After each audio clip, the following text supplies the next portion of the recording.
Hello, নিয়ে এলাম ডিনারের মেনুতে ভাত ভাজা। আজকে বাইরে তুমুল বৃষ্টি হয়েছে। এই সব দেখে মা হঠাৎ বলে বসলো মায়ের নাকি রান্না করার একদম ইচ্ছে নেই, এদিকে দুপুরের ভাতও নাকি বেঁচে গেছিলো।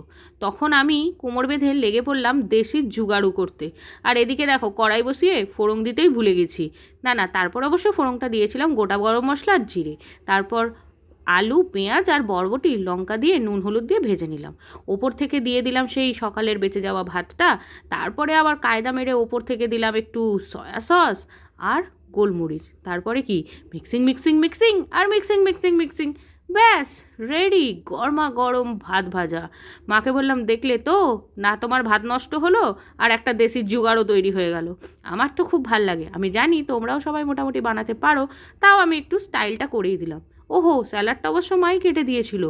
বাইরে বৃষ্টি, ভেতরে গরমা গরম, আহা হা, ভাত ভাজা জমে গেল পুরো। ভালো লাগলে ফলো করো। আজকের মতো এইটুকুনি, দেখা হবে নেক্সট ভিডিওতে। Tata, good night.